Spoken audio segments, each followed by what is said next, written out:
Hey everybody, welcome back to Learning Retirement. Interesting little take this week. We're going to talk about money. Not money we get to spend in retirement, not money we get to spend while we're even working. Money we give to our adult children. We've all been there. You know, Mom, Dad, oh my God, my car broke down. I need X number of dollars or I don't know what to do. Seems to me that's happened to a lot of us. Some people avoid the car repair altogether and actually buy their adult children cars of their own. Some even buy them houses. I don't know how this encourages anybody to live on their own, but I don't get to judge that contest. What I do know is there's lots of reasons to give your little ones money. There's lots of reasons not to give them money. You do it out of love. You care for them. You hate to see them suffer. You've suffered enough on your own, various other things, that you want to isolate them from that. But are you doing them a favor? Some would argue no. Some would say, sure, you're protecting them. You're being a good parent, a loving parent. And I don't doubt that for a minute. I do know in my own personal experience, my kids turned 18 and pretty much went off on their own once they got out of the house. My son, when he was like 20 years old, had his first car, a typical car guy car, a high performance import, and he called me and his clutch had gone out and it was $2,700 to fix. And he said, well, that's great. I have like $1,000 right now, so I guess I'll be borrowing a car or renting one or something. And I said, tell you what, I'll send you the money. And this, honest to God, was his response. Dad, I'm 21 years old. I don't need money from my parents. I'm an adult. I got it. I was absolutely blown away. All those years of accountability, telling him he had to learn things, making him into the man he is today, came back in that one response and confirmed I had done everything right. I couldn't be prouder, although I did send him $2,000, and he promised he'd pay me back. And he did pay me back. About 3 weeks later, I had the money in my account again. Didn't have to say a word. All I did, called up and said, are you sure? And he said, yep, I got it. I worked some things out, did some extra work. It's good. Car's getting fixed right now. That was a great lesson, but was it the right lesson? Should I have bought him a car? I don't know. I didn't have the economic means to buy him the type of car he wanted, so it wouldn't have been probably anything worthwhile. I do have friends, though, that take their kids out and buy them brand new $60,000 cars. Hell, I know people that when their child turns 16, buy them a brand new BMW convertible. That is insanity in my mind. But, again, not my kids, not my contest to judge. But then you wonder why those kids just can't seem to function in life. They can't make it through college. They can't do anything to get out on their own.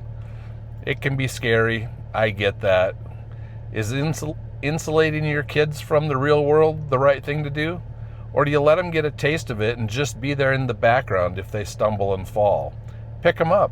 Give them a little advice. Maybe a helping hand if they need it. I don't know. I'd like to hear what your take is on adult children and money. Do you hand out money to your adult children that are living on their own? It's not a bad thing. What have you had as a result of it? Do they appreciate it, or have they come to expect it? Do you have the means to give them the money? That's another great question. A lot of people don't have the ability. If a child came to them and said, I need $5,000, all you could do is look them in the eye and say, I can't help you. That's a horrible feeling, I bet. But it's a reality feeling. And you know what? I've learned, I've been through ups, downs, just like you. Business failures, months where there's more money than, or more bills than there is money. We've all been there. The electric bill comes and it's $400. Where the hell did that come from? I was planning on $200. You adapt, you figure it out. And one thing I've learned, with a little bit of faith and a lot of resilience, it always works itself out. I had a friend who passed away a few years ago from a heart condition. Young guy, had a young child at the time, so he hasn't had to go into this problem at all. But he had a saying that I've taken to heart, and I use it often. Whenever something bad happens, He's like, to hell with it. They can't take away your birthday. There's some wisdom in that thought. They can't take away your birthday. Everything else, does it really matter? I don't know what the answer is. Give your kids all the money they want. Hopefully they don't turn into Hollywood-type drug addict kids. Those kids tend to get whatever they want. Looks like it doesn't work out very well for them in the long run. Elon Musk's kids. Obviously no money problem there, although he doesn't really give them money. And I don't know if they're any better than anybody else. They're certainly strange. So I don't know. Tell me in the comments what you think. Do you give your kids money? Do you make them beg for it or justify it? I guess beg would be a strong word. I would never expect my child to beg to me. If my child came to me and said, I need $5,000 to do X, we'd have a talk. Would they get the money? I can't answer that question. But I can tell you, with love and empathy, I will listen to their plight. I'll also listen to their solution to pay it back. And I might suggest a thing or two. Accountability is not a bad thing. Too many parents these days refuse to hold their children accountable for anything. They get arrested by the police, or they break a window, or they throw a baseball through the door. Parents are like, well, kids will be kids. Bullshit. Kids need to be taught by parents. The way I see it, told this from another good friend years ago when my kids were in their mid-teens. She said, you know what? You got 15, 16 years tops to turn these people into decent human beings. It's time when they get out on their own, they know how to function. I've got other parents that have coddled their children all the way well into their mid-20s.